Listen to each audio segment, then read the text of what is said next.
Good evening, everyone. Welcome along to NFTV. Despite all of our faces, Newcastle are actually in the quarterfinals of the Carabao Cup. How?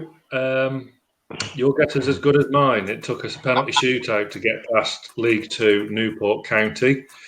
Some would say we don't deserve it. Well, I think we all would say we don't deserve it, but we'll take it nonetheless.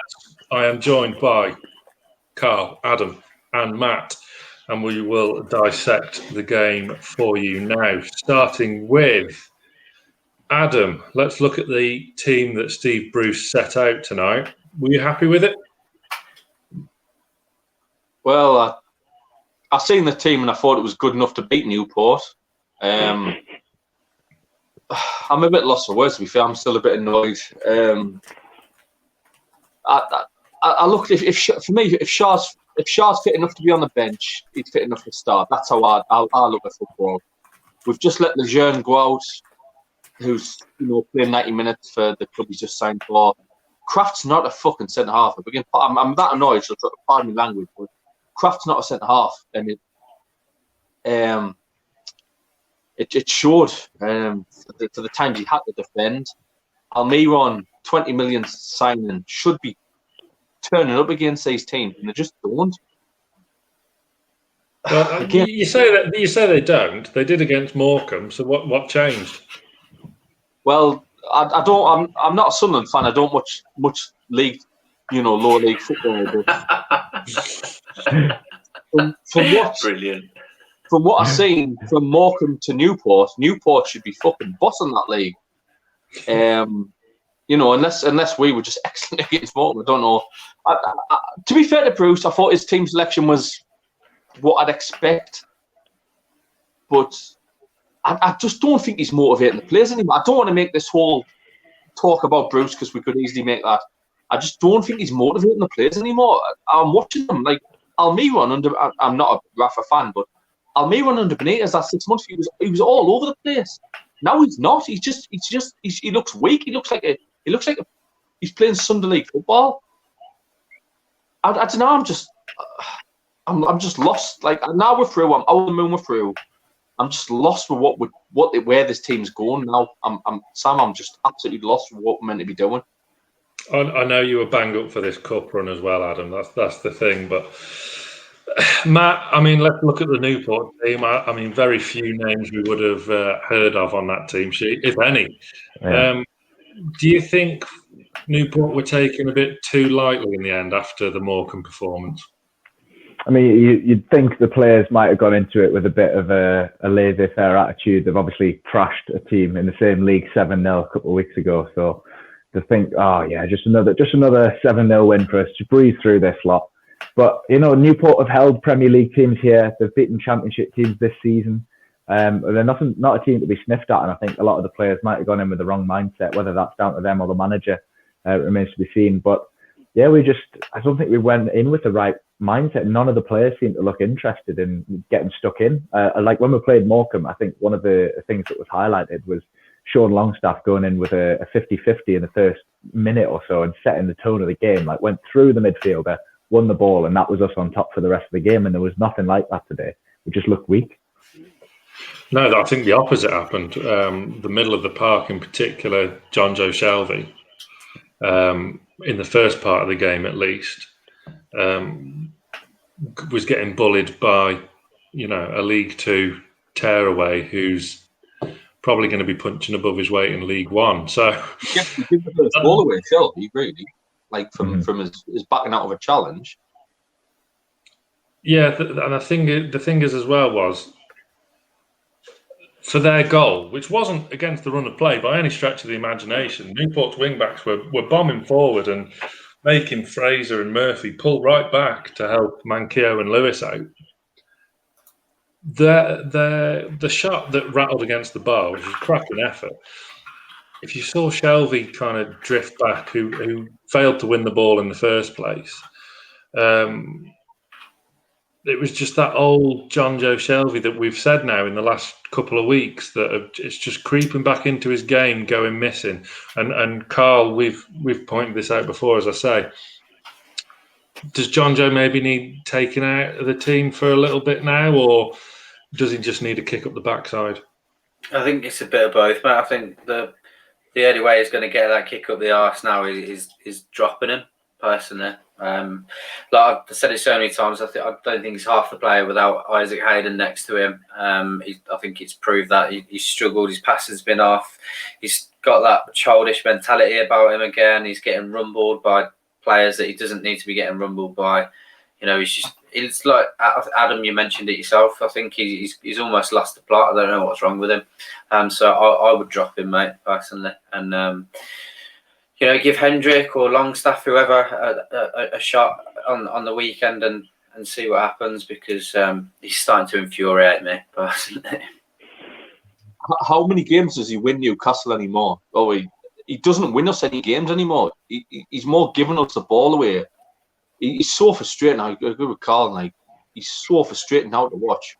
Well, he's probably our best. He's probably our best footballer. He just His head for me. His head's gone. I don't know if he's got stuff going on. His head doesn't seem to be there.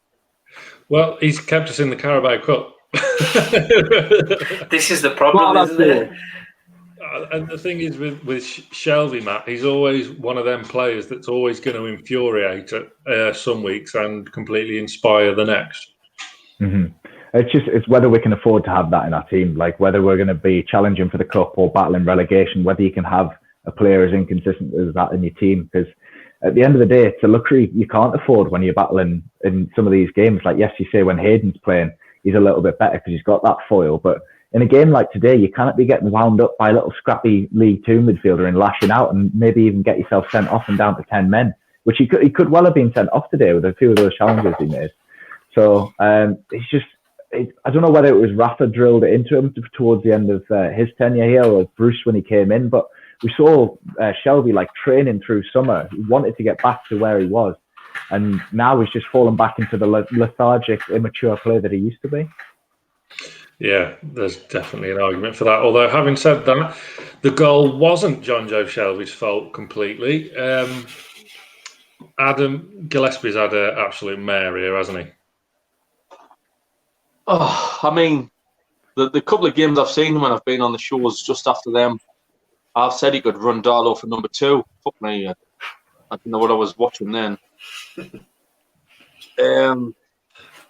Absolutely. I think that argument will go away now, won't it? Because that's why I asked you, because I knew you were one of the ones that said, and we had Joseph Craig on Sunday as well. He said the same, that Gillespie should be pushing Darlow for that number 2 spot. Yeah. I was always pretty reluctant. I mean, you've kind of been proved wrong tonight, haven't you? It's a shame for the lad because he was doing well, but it's absolute shocking, wasn't it? It was an abysmal mistake. I mean, look, I don't like to come on the shows and criticise players, but that's basics, absolute basics. It wasn't even a good shot, to be fair. It just seemed like I was watching it. I just went, "What's he done? I was like, oh my god, what's he done?" The games he's played against Morecambe, he's played against Blackburn. I don't want to say he could never play as number 1. Keepers do make mistakes. Even the best keepers, David De Gea, Man U, Man City, they all make mistakes and they all get criticised. He's just made it in a game where, like, obviously everyone's eyes are on Bruce. Every mistake Newcastle do at the minute's under the microscope. Does it make him a bad keeper? No, it doesn't. He's just fucked up. It was an awful mistake. Luckily, we're getting out of it. It hasn't cost us the game. He did save a penalty, even though it was an awful penalty. And it nearly spun in. I made that point on scoring the players. It nearly spun in for a moment. Yeah. I was scoring the players. The world fell out of my arse for a second. But luckily it spun wide. But I mean, Matt, surely these things happen from time to time. Gillespie's had a fairly good run, up until now. Should we kind of keep the faith almost? I mean, we have to. We don't have a choice. With the minute with Dubravka being out, he's got to be number 2 while Darlow's number 1. Obviously, it's a shocking mistake. You shouldn't be making that mistake at any level. But you look at the penalty shootout as well, and he'll have a bit of confidence from the save. But the save was so easy. It's right down the middle of the goal. And then there was another one which he probably should have saved that he palmed into the side netting. And you got to think whether his confidence will take a hit after a game like this, because he knows we shouldn't have even got to the penalty shootout. He's at fault for that. And when he's in the penalty shootout, he's not performed at his best as well. So hopefully it doesn't knock him too much, because we as fans have got to trust in him, because we don't have a choice at the minute. We've got to trust that he's going to keep the clean sheet, or at least help us keep the goals down in games like that. If we get to the semi-finals, if we get a tough team, the quarterfinals and then the semi-finals. Looking forward. Oh no, I'm getting ahead of myself. But yeah, we've got to, until Dubravka comes back, we've got to stick with him and stick by him. Yeah, I think as well, Karl. Gillespie had looked so assured in them 2 games that he played. I mean, I know conditions weren't that favourable for a keeper, but try and explain just what the hell happened with him tonight, because it just looked a complete kind of opposite mentality from that keeper we saw in the previous rounds. I think honestly, he's realised how poorly he's tried to deal with that goal. Like we said, whether it's skipped up or whatever. And I think he's just not been able to recover from that, mate, to be honest. I think he's probably got inside his own head, and then the work. He's in a prime position to see how badly we're playing as well. So, all the opportunities that we squandered, I'm guessing the more he's seen that, the more confidence he's losing when they're coming forward as well, and probably feeling it on his shoulders. And that's probably why he's come across that not the confident goalkeeper that we expected him to be. So I think he's just not been able to recover from that goal, mate, to be honest. I mean, it was no less than what Newport deserved, really, was it? Because they'd been bossing the game. It was a completely embarrassing first half hour, 40 minutes. Adam, where was Almiron tonight? Where he has been for probably the last year. He has a nice smile. He seems to like to be here. When was the last time he turned up for us? I love him. I love his attitude. He's a good trainer. He seems to love being at the club, but we paid a lot of money for him. He needs to start stepping up for the club, and it's all right against. And I know Newport and Morecambe are in the same league, and we can say he did against Morecambe, but Newport were a different kettle of fish tonight. They pressed us and they had a go at us, and he frustrates us so much on me, because if there's any player I want to do well, it's him. Oh, and he's just. Mm-hmm. How many goals has he scored? 6 or 7, 8? Maybe he was a top scorer last season. I think he was 8 in all competitions. I think he got 8, and he was top scorer at the club.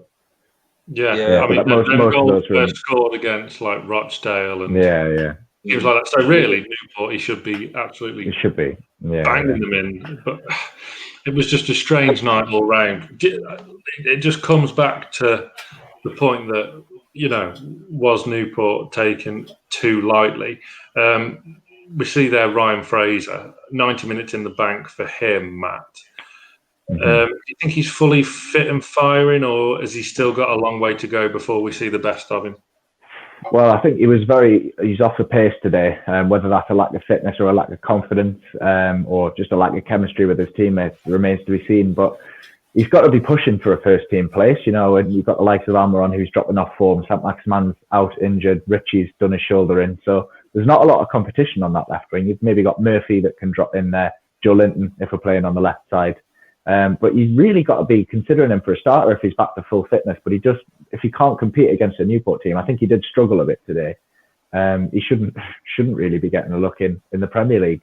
He linked up quite well with Lewis. They had a couple of 1-2s that didn't come off, but they did look to find each other going forward, which looked exciting. But hopefully he can improve with a bit of fitness and kind of find that chemistry with Wilson again, connect with him like you did at Bournemouth. But yeah, hopefully gets this 90 minutes is a good thing for him. Gets a bit of sharpness in him for coming back for the weekend. Yeah, judging from the display in the final third of the first half, it's definitely needed and needed quickly. Which brings us on to our focal point.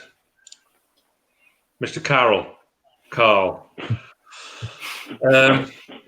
He had all the mobility of a bin wagon for the majority of the first half.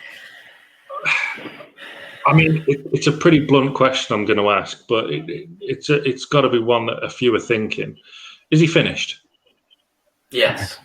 Yeah, in my opinion, I think I mentioned it about the Spurs game. If we look at him as an impact player for 10, 15 minutes, where we're trying to get something out of the game or trying to hold on to a result, for him to make a nuisance of himself, literally around the box for 15 minutes, then I'm fine with him. Anything other than that, and he needs to hang his boots up, mate. In my opinion, he's been injury ridden throughout his career. How old is he now? 30?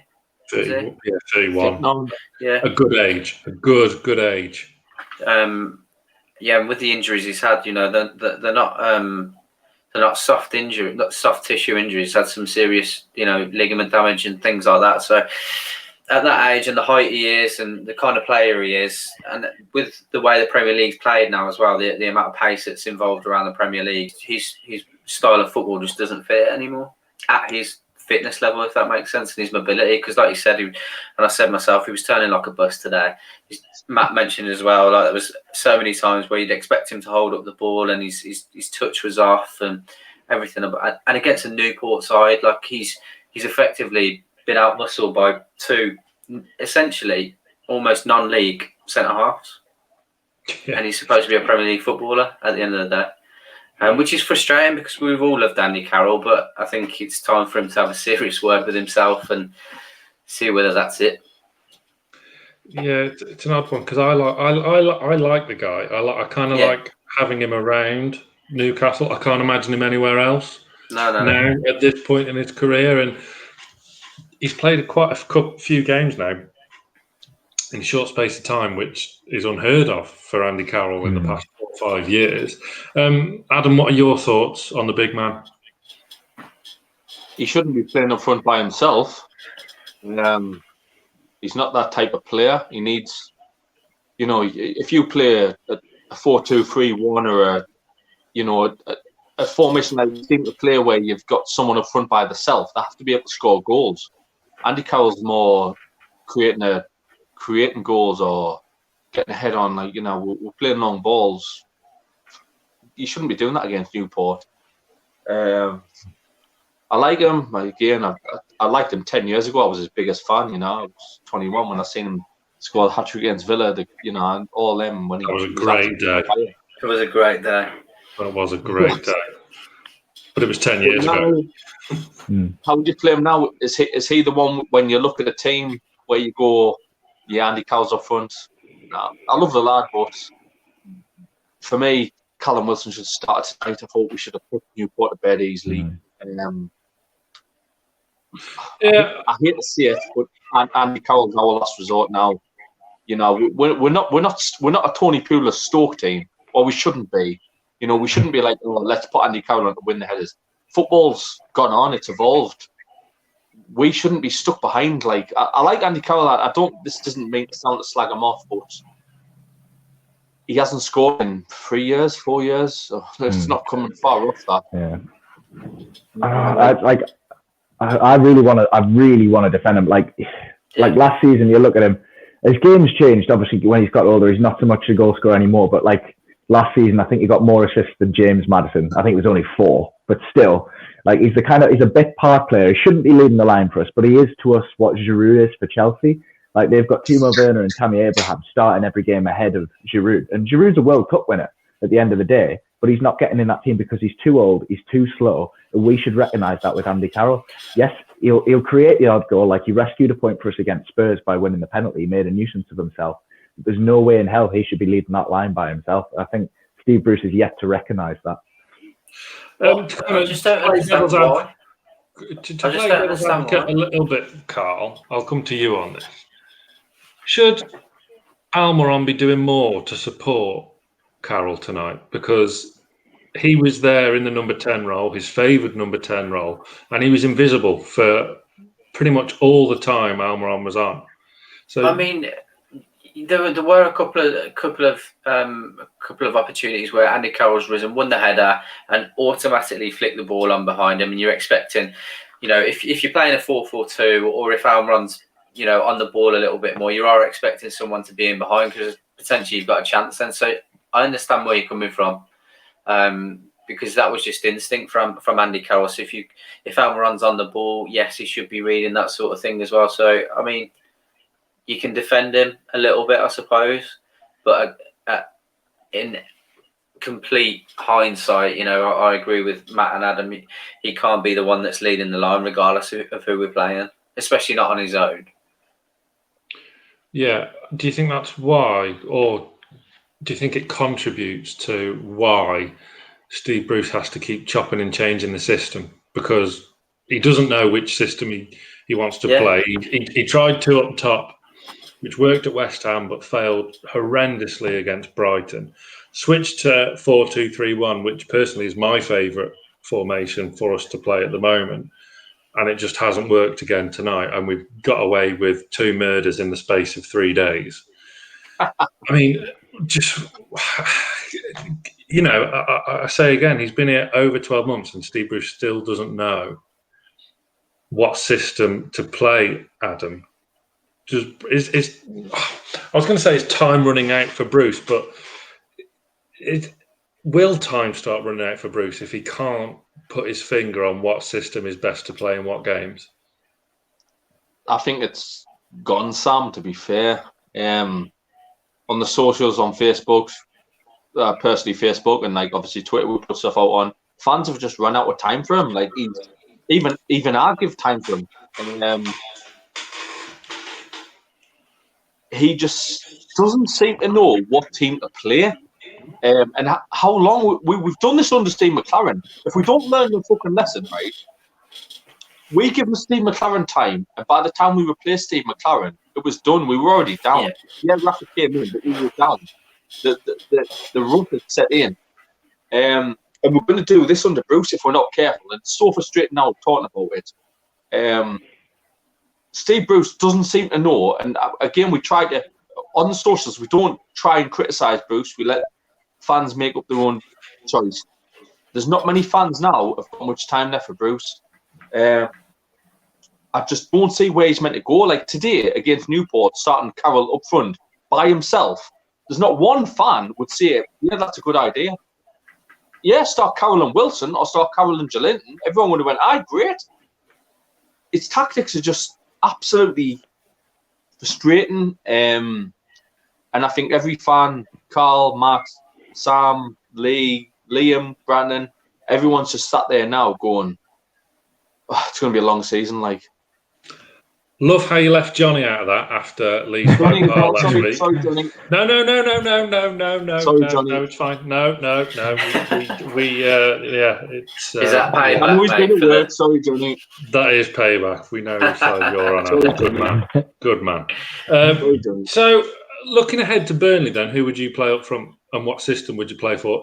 There's an argument to suggest that Burnley is Andy Carroll's sort of game.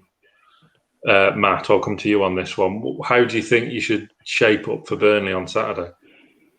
I mean, I think I agree with you. I think our best formation is a 4-2-3-1, but only if Isaac Hayden's in the team. I think it's a rubbish formation, otherwise it doesn't work. We haven't got enough defensive-minded midfielders to pull that off. But looking forward, whether I think you're right, it is the kind of game that would suit Andy Carroll. However, he's played a few minutes against Spurs. He's played a lot of, I think it was about 60 minutes he managed today. And you've got to question whether it's worth starting him, because you're going to have to bring him off eventually, because he's not going to last 90 minutes against a physical Burnley team. So do you go 2 up top? Do you go Callum Wilson at the top of a forward 3 with maybe Ryan Fraser getting a start alongside him? I'm not sure if saint-maximin's going to be back in contention. Has Murphy earned a spot in the team because he's played quite well today? There's a lot. It's difficult as fans to look from the outside in, but Bruce, I think from the inside out, doesn't know which team's the best team to play. And like Burnley are a good team, undoubtedly better than us. They've got an identity. They know the way they're going to play. Whereas we look at this game and we haven't got a clue who's going to start. Does Jolinton deserve a start? He played fantastic against Spurs off the bench. He played well today off the bench. Has he earned a place on that left forward position? We don't know, because we've not got an identity, and I think that's what's going to get us relegated this season. Yeah, I mean, Karl, does Jacob Murphy get a start on Saturday? He's had 2 good performances in the League Cup now. He looked okay when he came on against Spurs on Sunday. looks a completely different player to the one we saw under Rafa when he was first bought for 12 million. Is he knocking on the door? Does he deserve a proper shout in the Championship? Fucking hell, that is getting ahead of myself. In the Premier League? Yeah, for me, mate, definitely. I think he's looked lively.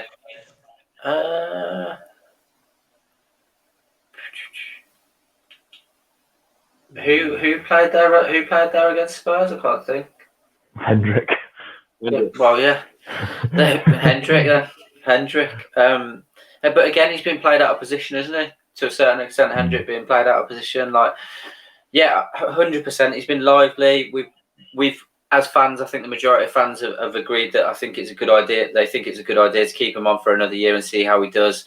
He's arguably, answered Steve Bruce and giving him a shot, and like you say, he's played well. I don't think he was overly bad against Spurs at all. I thought he was bright going forward. Yes, he gave the ball away a couple of times, but I don't think he had a bad game necessarily. I thought he was another good attacking outlet, and he naturally plays there. Like, who else? We haven't got a natural right midfielder at the moment, really, have we? Really? I mean, you put ASM there if you're gonna. It depends, doesn't it? Yes, he is. Yeah, Atsu. Yeah, Aaron's. I mean, you could stick Saive or Lazar. I'm sure they just. If Maximin's not fit, if Maximin's not fit, and to be fair, I would prefer playing Maximin out on the left personally, anyway. But if Maximin's not fit, then 100%, he gets a start for me. Or probably start him anyway. Possibly. Thing is, though, now you've got like 2 or 3, 4 even players who kind of you favour of putting them on the left of that 3. Fraser, Joe Linton, ASM. It's just like you said, though. The reason I don't think I'm with you in the sense that I don't think Fraser's fit yet at all. I'll be amazed if he plays on Saturday. I will be absolutely amazed. This Saturday for me, Bruce's biggest game in charge. If he bottles this game on Saturday, the fans have gone. I know there's not a lot, but any fans who are left, if Bruce bottles this on Saturday, they're gone. Because this is, I think Burnley have lost 3 and 3. Am I right? Yeah.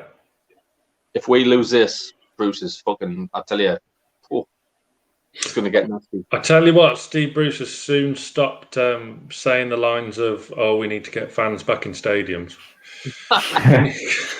Can you imagine if, the pressure would have been cranked up. We finished last season poorly in the end. We thought we'd completely turned it around after a fantastic display at West Ham. And we've just been absolutely woeful for the past 3 games, Brighton, Spurs, and tonight. Thankfully, though, Jonjo Shelvey did book his ideas up and get an equaliser with 4 or 5 minutes to go. Matt, it looks like he might be shushing me there. Is he shushing me? Well, no, because you were very generous to him.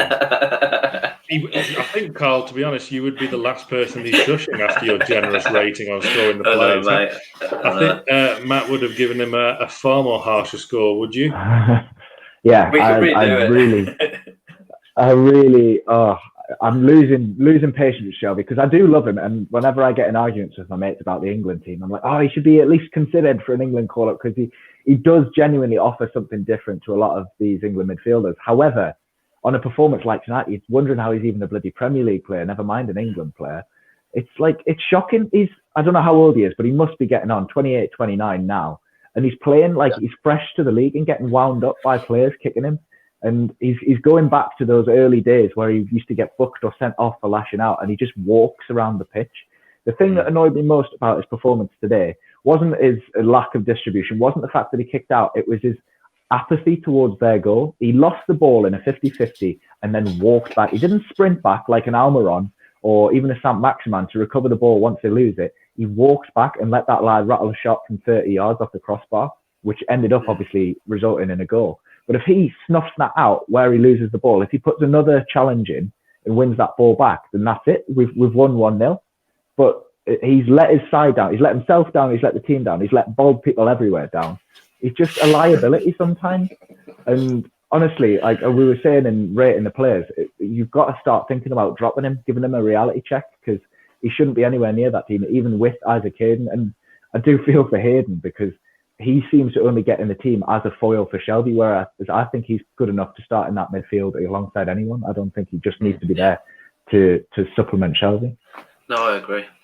Yeah, I think we all would agree that Isaac Hayden's probably the first name on the team sheet in that centre midfield role. I suggested in scoring the players that Hendrick and Hayden start on Saturday. Adam, would you agree, or who would you go for?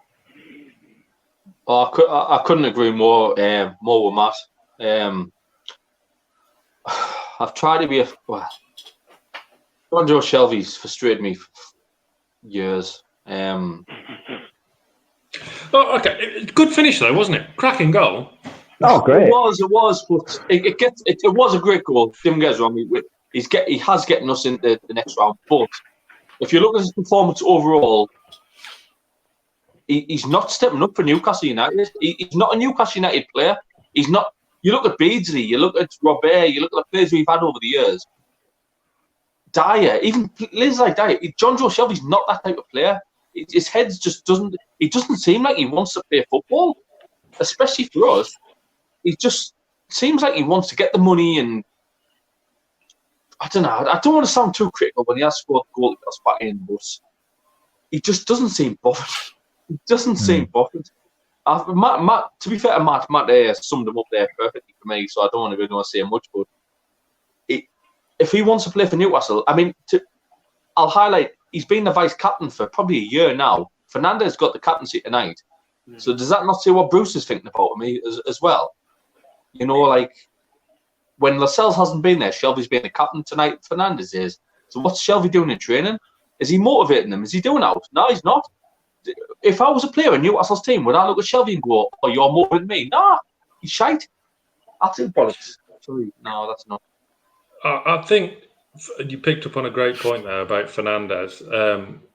One of the things that was the thing that struck me when I saw the team sheet was that little C in brackets next to Fernandez's name. I thought, that's a great call. Karl, were you pleased to see Fernandez get the armband and freshen it up in Lascelles' absence? Obviously, no Jamal Lascelles, no Matt Ritchie, so that's two big characters not on the pitch. Obviously, Ritchie's going to be missing for a couple of months now. So, were you pleased to see? Fernandez deserved it, didn't he? Absolutely. I think I've said plenty of times, and I think you have yourself, Isaac Hayden aside, Fernandez would usually be first or second name on the team sheet for me, based on the season he's had. Yeah, and he like, even if I didn't know him, he just looks like that kind of authoritative figure that would obviously motivate the lads. So yeah, it reminds me, his playing style. It's that typical Argentinian gritty centre half, isn't he? A bit like Colaccini stepping up as captain, and I think he possesses some of the same qualities. I'm more than happy with him given the armband, mate. Yeah, no, I agree. I agree completely. Obviously, when we got the goal, time was running out, but in them final few minutes, there was only one team going to be winning the game, and it was, shockingly, Newcastle United. We nearly didn't even get to the penalty shootout because who was it that had a shot off the line with like the last second? Was it? No, it wasn't Sean Longstaff. Sean Longstaff got the follow-up. I can't remember.